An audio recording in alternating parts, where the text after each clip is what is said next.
Guys, repoint tayo, repoint tayo guys, no, repoint. Ito yung nasa video natin nung nakaraan, yung Harrow's Assassin na 22 grams. Ayan yung pinicture natin sa ating YouTube video kahapon na sobrang iksi ng point kasi nga stock point siya, 32 32 mm siya. So yan o, tignan natin kung gaano kalalim tong ano nito. Dapat kasi medyo mahaba-haba yung point nito para magandang hagis guys. Tingnan lang natin, tingnan natin kung gaano. Malamang malalim din to eh, kasi yung mga lumang darts ng Harrows malalalim yung mga point nila. Malalim ba yung lalagyanan ng point? So nakikita natin dito nakasagad to sigurado. Wag lang sanang ano, no, medyo mahigpit kasi stock pa nga to. Sana wag masyadong mahigpit para hindi bumitaw yung ano natin. Sana mabilis lang mahugot. Lalagitik to kapag ano eh. Tandaanin natin.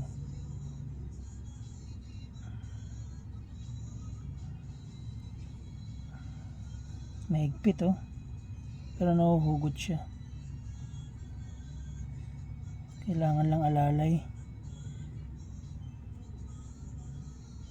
Sabi ko na mahaba eh. Mahaba din pala guys. Sabi ko na nakasagad eh, no? Mahaba din yung point niya. So pwede natin siyang i-adjust lang ng konti. Kasi yung mga lumang Harrows malalalim talaga yung ano nila. Ayan no. Sa ganyan pa lang pwede na eh. Oh. Okay, tignan ko lang ha. Mahigpit naman siya eh.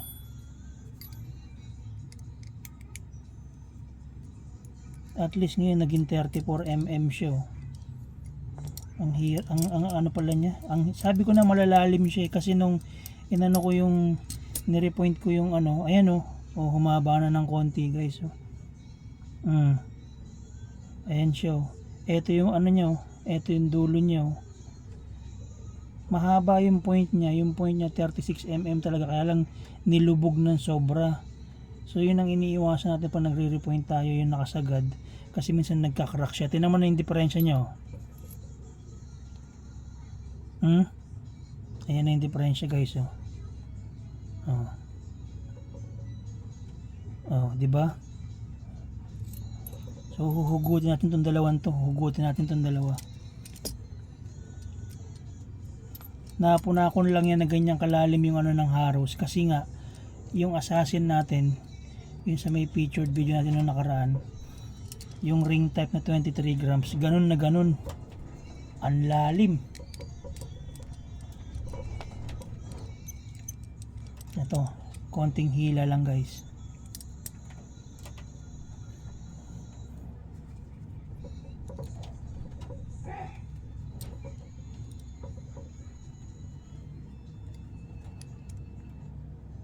Buti na lang maayos yung ano natin.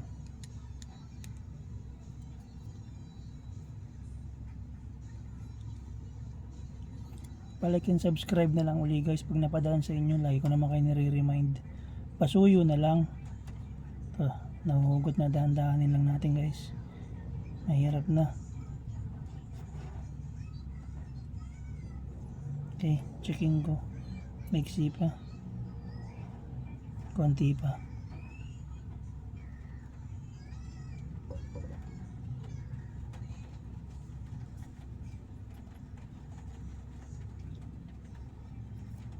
Konti pa.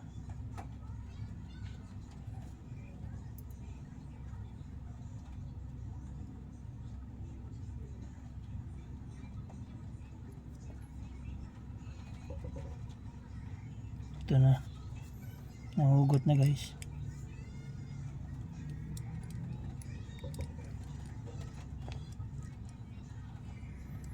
Ay, may bagyo kasi kaya naulan sa atin. Gumanda siya bigla nung nahugot. Yan. Yan na.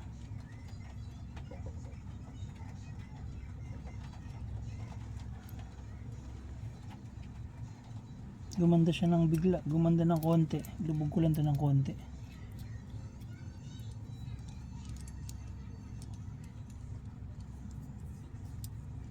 Maganda siya kapag nakaano,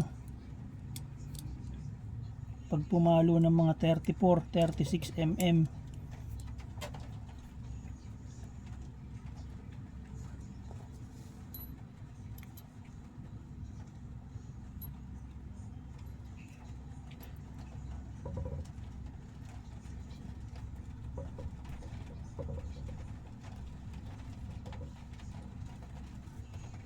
Mahirap lang kasi iniingatan natin dito mag-break yung point ng darts eh.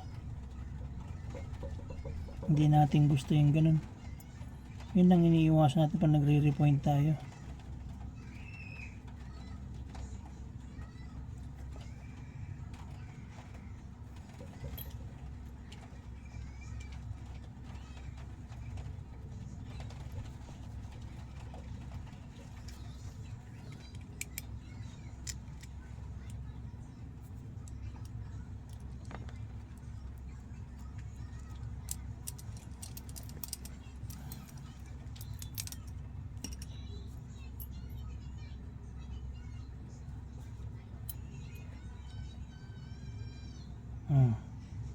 Yung isa na lang ang uhugutin natin. Nakita ko siya kasi ito yung point nung, ito yung stock points nung 23 grams guys. Kung titignan nyo, 36 mm talaga to. Ayan o, 36 mm yung point na yan. Stock point yan guys. Yung Harrows na assassin na ring type na 23 grams na binidyo natin noong nakaraan. Ito yung point niya. Tinan mo yung sagad niya. Tinan mo yung marking niya. Tapos yun yung marking niya. Kung gaano kalalim siyang binaon. Ayan o. Ayan. Kitang-kita nyo. Ayan o. Yung black na mark na yan. Ayan. Ayan yung marking niya. Ganyang kalalim. Ganyan lang siya kaiksi o. Same lang din dito sa isang darts na to. Ito yung mga lumang Harrows nga na malalalim yung ano nila. Yung lalagyanan ng point guys. Kaya kapag naputol yan, nasagad na putol mo, ako po, trahedya. Ang hirap gawin yan.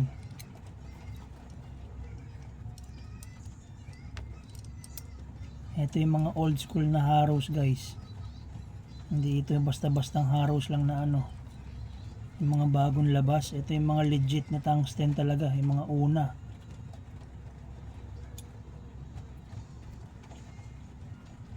Ito, dahan-dahanin natin. Konting hugot lang guys. Mahaba na yung video natin. Smooth lang, smooth.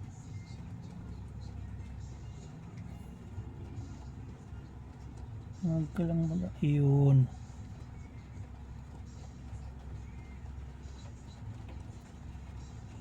Yan. Ito na lang nakikisama. Isa pa, isang ikot pa. Yan. Natin.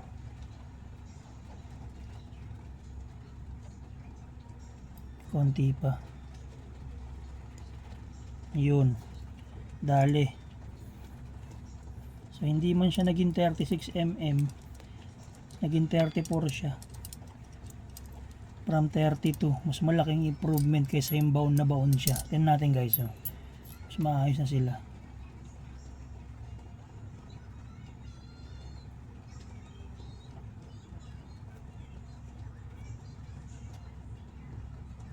Maiksi pa tong isa, konti pa. Ito ang ano nang nagre-repoint. Kailangan pantay-pantay, hindi mo siya pwedeng dayain. Masisilip at masisilip yan ng mga nire-repoint mo. Lalo na kung marunong mag-darts yung nagpaparepoint sa'yo. Kung veterano na. Tsaka yung mga marunong lang talaga sa darts na yung talagang nakakaalam ng mga vintage na darts. Alam nila to, yung gantong mga darts na talagang sinauna. Mahal talaga yung mga ganto. Kaysa yung mga bagong labas ngayon. Yung mga labas ngayon nga, hindi na talagang ganong ka-pure na tungsten eh. Dati noon guys, yung tungsten talaga. Yung tinatawag nilang tungsten nickel, kung narinig nyo yung ganon, tungsten nickel. Ayun yung mga unang-unang ginagamit noon. paggawa ng darts. Ngayon yung tungsten nila, sinasabi nila ano na rin yan eh, may halo na rin kaya bilis umitim eh. Makikita nyo yung mga bagong naglalabasan ngayon na darts. Pag nakita nyo yung mga darts nila ngayon, brand new yan ha, kakalabas pa lang ng mga darts nila. Pero pag salang lang ng konti lang, konting salang lang sa laro, ayun, bigo na, nangingitim na kagad. Hindi ko alam kung paano gumamit ng darts din yung mga ibang naglalaro eh, kung paano sila mag darts. Dapat nililinis mo rin yung darts mo kahit pa paano, diba? Ayan na guys, oh. Ayan, may magagamit na tayo mahaba. From 32 naging 30 point siya. 34 mm na siya. Diba? Yan yung sinasabi natin dyan guys. So kailangan maalam ka rin sa pag-ano mo ng darts. Pag laro ng laro, alam mo rin kung paano i-take care yung darts mo. Yan na, okay na siya. From 32 sagad naging 34 mm. Meron na siya, mas maganda na siya ngayong ihagis. So ayan, yung isa nito pour out natin, pero ito atin to, kasama sa collection natin to guys. 22 grams Harrow's Assassin. Oh yan, okay na siya. Ayun. So guys, pag napadaan sa ano nyo to, palike and subscribe na lang sa channel natin para dumami pa tayong mga subscriber. Tapos na yung ating usapang darts at kwento mo. Ayan, salamat po.